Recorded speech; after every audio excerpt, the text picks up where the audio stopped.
बहुत पहले की बात है। एक राजा था जिसके 7 पुत्र थे।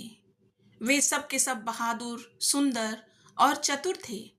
वृद्ध राजा सबको बराबर प्यार करता था और राजकुमार एक सी पोशाक पहनते थे तथा उन्हें समान भत्ते मिलते थे।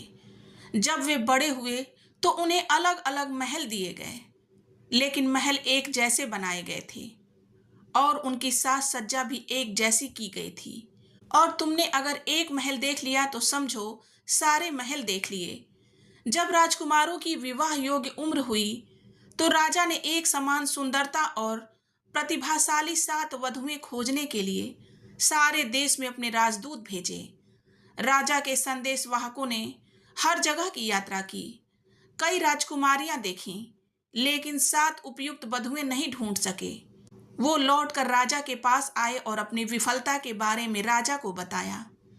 अब तो राजा इतना निराश और दुखी हो गया कि उसके मंत्री ने फैसला किया कि इस समस्या को हल करने के लिए कुछ न कुछ तो करना ही पड़ेगा। उसने कहा, महाराज, इतने मायूस न हो। निश्चय ही आपके 7 पुत्रों जैसी मुकम्मल 7 वधुएं खोजना असंभव है। हमें किस्मत पर भरोसा करना चाहिए और फिर शायद हमें सही वधुएं मिल जाएंगी। मंत्री ने एक योजना के बारे में सोचा था और राजकुमारों को इसके लिए सहमत कर लिया था।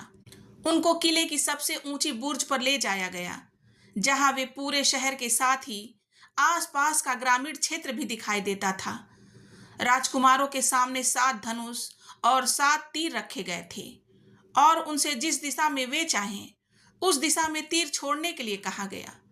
प्रत्येक राजकुमार ने उस लड़की से विवाह करने की सहमति दी थी जिसके घर पर उसका तीर जाकर गिरेगा, चाहे वो किसी राजकुमार की लड़की हो या किसी किसान की।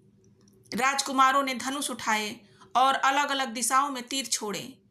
सबसे छोटे राजकुमार को छोड़कर सभी राजकुमारों के तीर प्रसिद्ध और अत्यंत प्रतिष्ठित परिवारों के घरों पर जाकर गिरे थे, लेकिन सबसे छोटे राजकुमार द्वारा छोड़ा गया तीर शहर की सीमा से बाहर चला गया था और दृष्टि से ओझल हो गया था।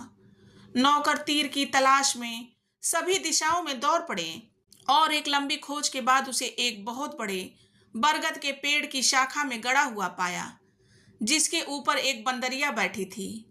एक बंदरिया। जब राजा को इस बात की जानकारी मिली तो राजा को बहुत पछतावा हुआ जब उसे पता चला कि उसके सबसे छोटे राजकुमार के तीर ने ऐसा दुर्भाग्यशाली निशाना लगाया है। राजा और उसके दरबारी एवं मंत्रियों ने एक तुरंत बैठक की और फैसला किया कि सबसे छोटे राजकुमार को तीर के साथ एक और अवसर दिया जाना चाहिए, लेकिन हर किसी को चकित करते हुए राजकुमार ने दूसरा अवसर लेने से इनकार कर दिया। मैं शिकायत नहीं करता, उसने कहा। मेरे भाइयों को अच्छी और सुंदर पत्नियां मिली हैं और ये उनका सौभाग्य है, लेकिन मुझे वो कसम तोड़ने को मत कहो जो मैंने तीर चलाने से पहले ली थी।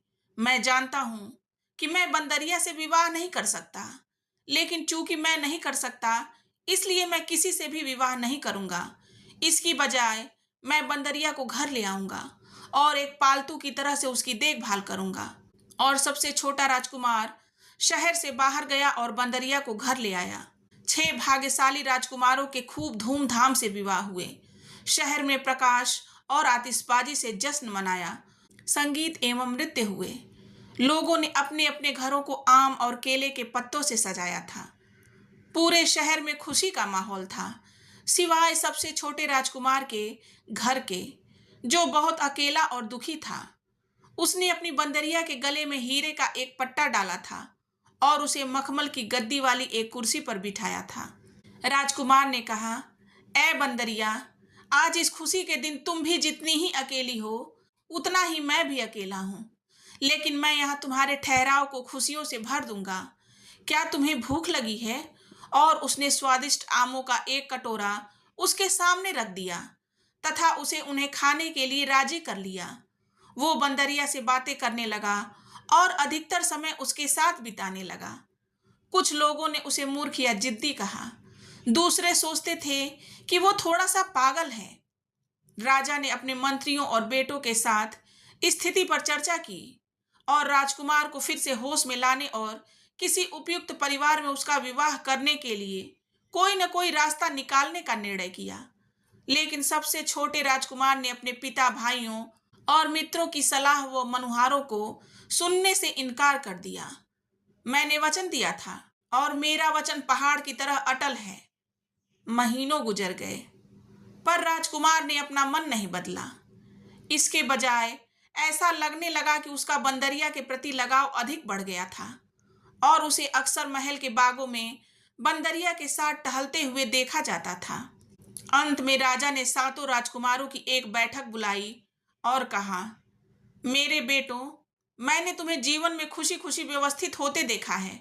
यहाँ तक कि तुम भी मेरे सबसे छोटे बेटे अपने अजीब साथी के साथ खुश दिखाई देते हो। एक पिता की खुशी अपने बेटे बेटियों की खुशी में होती है। इसलिए मैं अपनी बहुओं से मिलना चाहता हूँ और उनको उपहार देना चाहता हूँ। सबसे बड़े बेटे ने तुरंत अपने पिता को अपने घर भोजन पर निमंत्रित कर दिया और दूसरों ने भी निमंत्रण को दोहरा दिया। राजा ने सबसे छोटे बेटे के निमंत्रण सहित सबके निमंत्रणों को स्वीकार कर लिया। स्वागत बहुत भव्य हुए और राजा ने अपनी बहुओं को कीमती जवाहरात एवं महंगी पोशाकें उपहार में दी। अंत में राजा का स्वागत करने की सबसे छोटे बेटे की बारी आई। सबसे छोटा राजकुमार बहुत परेशान हुआ। वो उस घर में अपने पिता को कैसे आमंत्रित कर सकता था जिसमें वो एक बंदरिया के साथ रहता था। वो जानता था कि उसकी बंदरिया इलाके की अनेक बड़ी बड़ी महिलाओं से अधिक सौम्य और प्रिय है और वो इस बात पर दृढ़ था कि वो उसे छुपाएगा नहीं, जैसे वो कोई शर्मिंदा होने वाली चीज हो। बाग में उसके साथ टहलते हुए उसने कहा, मुझे अब क्या करना चाहिए मेरी दोस्त? काश परेशानी की घड़ी में मुझे आराम राहत देने के लिए तुम्हारे पास जुबान होती। मेरे सभी भाइयों ने मेरे पिता को अपने घर और अपनी पत्नियां दिखाई हैं। मैं जब तुम्हें उनके सामने प्रस्तुत करूंगा तो सब मेरा मजाक उड़ाएंगे। जब भी राजकुमार ने उससे कुछ कहा था, बंदरिया हमेशा एक मूक और सहानुभूतिपूर्ण श्रोता रही थी। लेकिन अब उसने देखा कि वो अपने पंजों से उसके लिए कोई संकेत कर रही थी। उस पर झुकते हुए राजकुमार ने देखा कि उसके एक हाथ में मिट्टी के बर्तन का एक टुकड़ा था और वो उसे लेने के लिए कह रही थी। राजकुमार ने उससे वो टूटा हुआ टुकड़ा ले लिया। उस पर सुंदर जनाना हस्तलेख में ये शब्द लिखे हुए थे, चिंता न करें राजकुमार, उस स्थान पर जाएं जहां आपने मुझे पाया था। मिट्टी के बर्तन के इस टुकड़े को बरगद के पेड़ के खोखले तने में फेंक देना और किसी जवाब की प्रतीक्षा करना। राजकुमार पहले तो झिझका, लेकिन बाद में सोचा कि अपनी बंदरिया की बात मानने से उसकी समस्या और ज्यादा तो बिगड़ने वाली नहीं है। इसलिए मिट्टी के बर्तन का टूटा हुआ टुकड़ा लेकर वो शहर के बाहर गया और उस बरगद के पेड़ के पास पहुंचा। वो एक बहुत पुराना, सैकड़ों साल पुराना बरगद का पेड़ था। उसकी शाखाएं और जड़ें एक विस्तृत गोल घेरे में फैली हुई थीं और उसके पत्ते छोटे छोटे कुंजों का निर्माण कर रहे थे। उसका तना हालांकि अंदर से खोखला था, लेकिन बहुत बड़ा और मोटा था। उसके पास जाकर राजकुमार ने मिट्टी के बर्तन का वो टुकड़ा पेड़ के खोखले तने में फेंक दिया और ये देखने के लिए इंतजार करने लगा कि क्या होता है। उसे ज्यादा देर तक इंतजार नहीं करना पड़ा। कुछ ही पलों के बाद हरे रंग की पोशाक पहने एक सुंदर लड़की तने से निकलकर बाहर आई और राजकुमार से अपने पीछे आने के लिए कहा। उसने राजकुमार को बताया कि उसकी राजकुमारी परियों की रानी उससे व्यक्तिगत रूप में मिलना चाहती थी। राजकुमार पेड़ पर चढ़ा और खोखले तने में प्रवेश कर गया और थोड़ी देर अंधेरे में टटोल कर चलने के बाद अचानक वो आंखें चौधिया देने वाले आश्चर्यजनक बाग में पहुंचा, जिसके अंत में एक आकर्षक महल खड़ा हुआ था। ऊंचे ऊंचे सूरजमुखी के फूलों से बाग की सीमा बनी हुई थी। फूलों के बीच में एक मधुर सुगंध वाली जलधारा बह रही थी और जलधारा के तले में कंकरों की जगह माणिक, हीरे व नीलम थे। यहाँ तक कि इस दुनिया में फैला प्रकाश भी उसकी अपनी दुनिया से ज्यादा गर्म और मृदु था। उसे सोने की सीढ़ियों से चांदी के एक फव्वारे के पीछे और इंद्रधनुषी सीपियों से बने महल के द्वारों में से ले जाया गया। लेकिन जिस कमरे में उसे ले जाया गया था, उस कमरे का वैभव परियों की उस राजकुमारी के अतुल्य सौंदर्य के आगे फीका पड़ गया था जो उसके सामने खड़ी थी। हाँ राजकुमार, आपका संदेश मैं जानती हूँ, उसने कहा। चिंतित ना हो, लेकिन घर जाएं और कल शाम को अपने पिता महाराज तथा अन्य शाही मेहमानों के स्वागत की तैयारी करें। मेरे सेवक सब कुछ संभाल लेंगे।